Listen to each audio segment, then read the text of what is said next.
그러니까 우리 기본 공작 활동은 해외를 두고 있거든요. 사람을 납치를 하든지 포섭을 하든지 과에서도 철저한 비밀이에요.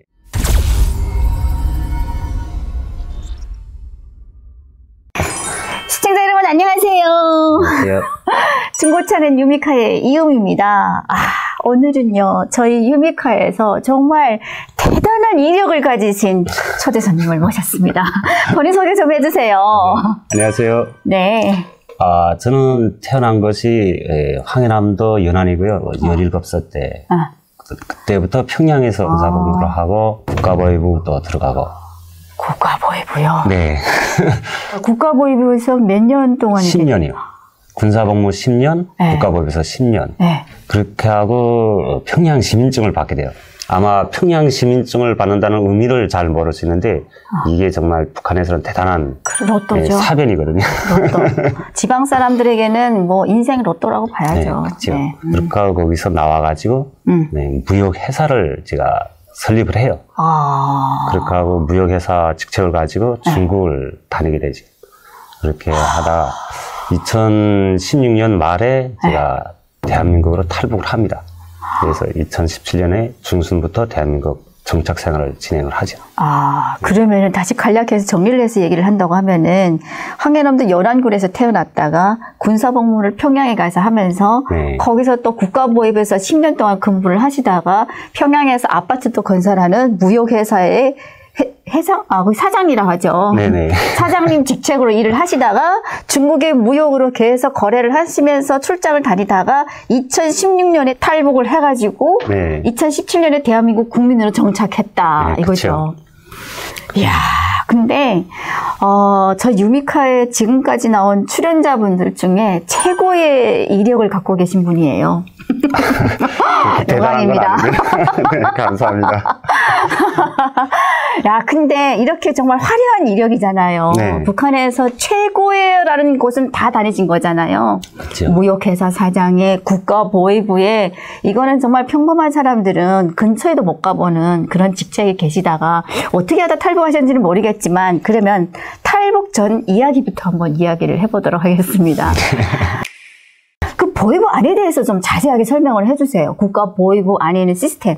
1국은 종합국이라고 하거든요. 북한의 각도들에서 제기되는 이 모든 자료들이 거기에 종합이 돼요. 2국은 국내 반탐을 맡아봐요. 그러니까 호텔이라든가 국내 들어온 대표단들이 네. 이런 부분들을 주로 담당을 하고 있고 옛날에는 3국이 해외 반탐국 됐거든요.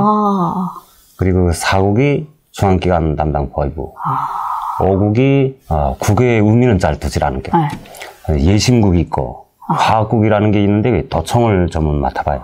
도청? 예, 도청이 있고 농장관리지도국이라는 게 있는데 이게 뭐냐면 정치범수용소를 관리하는 국을 농장지도관리국이라고 명칭을 해요. 그러면 총 몇 개국이 있는 거예요? 국가보위부 안에 지금 소속되어 있는 국이라는 거잖아요. 국은 17국까지 나가요. 거기에 또 처 단위들이 많거든요. 그러겠죠. 예. 네. 그러니까 이런 시스템으로 국가보위부가 운영이 되는 거죠. 그러면은 그 안에서 제일 노란자의 국은 어느 국이에요? 물론 해반탐국이죠. 그러겠죠. 그러니까 국가보위부에서 해반탐국하면 꿈의 국인 거죠. 그렇죠. 네. 해외를 나갈 수도 있고 네. 또 해외 나갔다 들어갔다는 사람들이 잡게 되면 먹을 알도 많고 대단하죠. 야, 그러면은 이제 어느 국에 계신 거예요? 제가 해반탐국 국장운전사를 10년을 했어요. 와, 노란자의 국장. 운전수가 북한에서는 여기로 보면 기사잖아요. 그렇죠. 아무것도 아닌 것 같아도 그 사람에 대한 모든 일상을 비밀이며 뭐며 모두 알고 있는 게 기사잖아요. 다른 부분들은 기사 역할이 그렇게 되는데 이 해반탐국은 성격이 좀 달라요. 왜 성격이 다르냐면 모두가 돈이 많잖아요. 돈이 많으니까 내 차를 타지 않아도 다른 차를 능히 이용을 할 수가 있는 거예요. 그러니까 운전수와 내가 태우고 다니는 간부와는 일정한 거리가 있어요. 해외 반탄국에서는. 다른 데는 그런 개선이 없거든요. 그렇죠. 해외 반탄국은 돈을 다루기 때문에. 그러면은 해외 반탄국에 계시면서 제일 뭐 이슈가 된 사건이라든가 이런 게 어떤 게 있었을까요? 제가 10년 동안 하면서 국장을 3명을 교체를 해요. 처음에 하던 국장 이름이 김춘삼이라고 러시아 안전대표를 하다 들어와서 국장을 맡아봤거든요. 그 사람이 그 보위사령부에 잡혀가요. 그리고 그 다음엔 중앙당 조직부 이과 부과장을 하던 김수포가 국장 사업으로 와서 3년을 하고, 그 다음에 구승섭이라고 국장 사업을 마치고 현재 중국 심양 총융사부장으로 나와 있는데 최근에 뉴스로 나오더라고요. 진짜로? 네, 아직 현직에 계신 분이에요? 네, 제가 모셨던 분이? 네, 봤어요. 어땠어요? 그런 뉴스를 보게 되면은? 대단히 좀 지난 시기가 떠오르죠. 그렇죠. 그러면 해외 반탄국이 제일 노란자리라고 하시는데 그쪽에 있으면 보통 어떤 일을 기본 하는 거예요? 그쪽 부서에서는? 1처가 중국을 담당하고 2처가 러시아를 담당하고 3처는 유럽을 담당을 하고 4처가 사건처예요. 5처가 배 타는, 무역배들 타는 데는 몽땅 다 보위원들이 타거든요. 그게 해반탄국 성원들이에요. 그리고 6처가 대표단 처로 이렇게 나뉘어져 있어요. 그러면 국 안에 지금 처가 이렇게 1처, 2처, 3처, 4처 이렇게 나오는 거잖아요. 네. 해반탄국 안에. 네. 그러면은 그런 부서들에서 제일 뭐 큰 이슈가 된 사건 하게 되면 뭐가 있었어요? 제가 기억하는 거는 그 2000년도 초에 중국 심양 안전대표한테 그 한 통의 전화가 들어와요. 토론할 문제가 있다. 자기는 탈북한 사람이라고 이렇게 신분을 밝혀요. 예. 그래서 우리 국에서 만나서 그 사람의 신분을 청취를 하게 되는 거죠. 근데 이분이 어떻게 돼서 중국에 나와서 장사를 하게 됐는데, 그러니까 이분이 아마 신변에 아마 위협을 느꼈던 것 같아요. 그렇겠죠. 중국에도 북한 보위원들이 많다니까. 그래서 이 사람이 제안을 하는 게 무역거래를 제안을 했어요, 그때. 그런데 우리 국에서는 이 사람을 가지고 공작 대상으로 선정을 했어요. 공작이라고 하면 뭐 납치라든가. 우리는 공작 대상 하게 되면 뭐 납치라든가 이 사람을 뭐 우리 사업에 인입시키는 모든 사업을 통틀어서 공작 사업이라고 하거든요. 그래서 이 사람 고향에 내려가요. 친구들 우리가 다 조사 만나죠. 학교 졸업사진도 보고. 그런데 이분 사진을 몽땅 이렇게 칼로 갈든지 어떤 분들은 볼펜으로 막 새카맣게 만들어 놨더라고요. 그래서 우리가 더 보이겠다 과업을 줘서 그 집을 리모델링을 과업을 줘요. 그래서 다 해놓고 가족 친척들을 모아놓고 몽땅 녹화 촬영을 해요.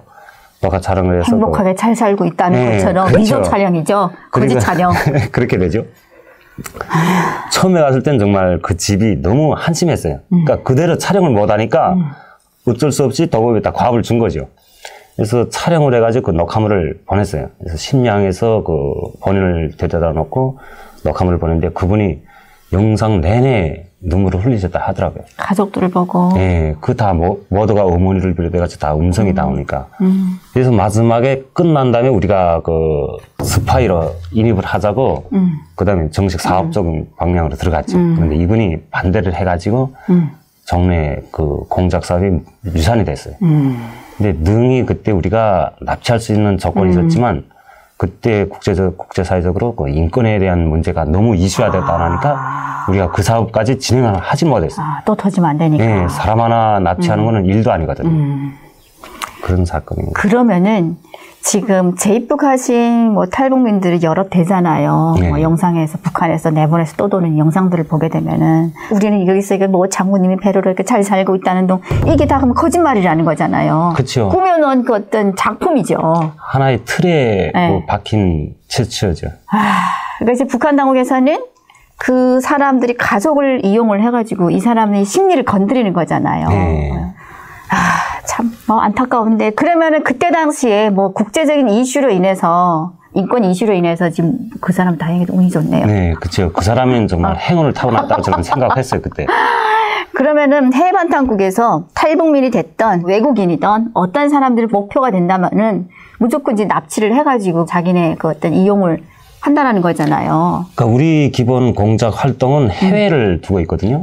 사람을 납치를 하든지 포섭을 하든지 과에서도 철저한 비밀이 보장이 되어 있거든요. 그러면 해외 반탄국 해방탄국 빼고는 또 뭐 그 안에서 노란자이다라고 말할 수 있는 국이 어떤 국이에요? 300열돌실이 있는데 이 300열돌실은 김정일이 당자금을 마련하는 부서거든요. 국가보위부에서도 이 300열돌실에는 들어갈 수 있는 사람이 그 국가보위부 부부장급 들어가 그다음에 저집부서밖에 없어요. 그러니까 이 사람들은 좀 전문적인 그 외화를 벌이하는데 그 목적을 두고 있어요. 북한은 특수성이 많잖아요. 비밀. 그렇죠. 해외에 나가서 벌어들여가지고 상납을 하는 거죠. 그러면 아무튼 그 국가보위부 하게 되면 말만 들어도 뭐 북한 사람들은 부들부들 떠는 진짜 최고의 공포의 대상인 거예요. 지방보위부도 무서운데 국가보위부 하면 최고인 거잖아요. 제일 윗단인 거잖아요. 네, 지방과 중앙의 차이는 하늘 땅이죠. 네, 그렇죠. 그렇죠. 네. 아무튼 그러면은 그런 기관에서 국가보위부에서 한 10년간 생활을 하시다가 그때 혹시 뭐 보위부 안에 있으면서 우리 남북 간에 관련된 그 또 뭐 비밀적인 이야기라든가 이런 거 혹시 있다면 얘기해 줄 수 있나요? 류경 부부장이라고 해반탕국 출신이에요. 같이 나하고 같이 밥도 먹던 사람이 부부장으로 올라간 거죠. 이 사람에 의해서 여러 가지 사건들이 벌어져요. 우선 첫째, 그 서산호텔에서 일본 간첩을 잡아요. 서산호텔이면 북한에 있는? 네, 체육촌에 있는 서산호텔이 있거든요. 아니, 일본 사람이에요? 네. 그럼 간첩이라는 거예요? 네, 간첩이죠. 그래서 잡아서 이 사람을 그 취급을 하고 일본 정부하고 교섭을 해요. 그러니까 300만 달러하고 거래를 진행하는 거죠. 그래서 현금으로 받았어요. 이게 다 유경 부장의 그 공적이거든요.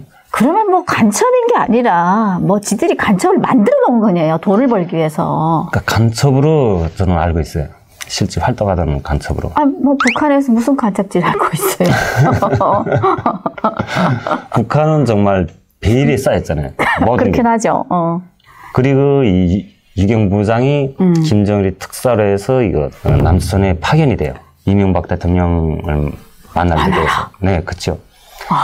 그래서 대표단을 이끌고 이 대한민국에 와서 이따 이명박 대통령이 만나주질 않아요.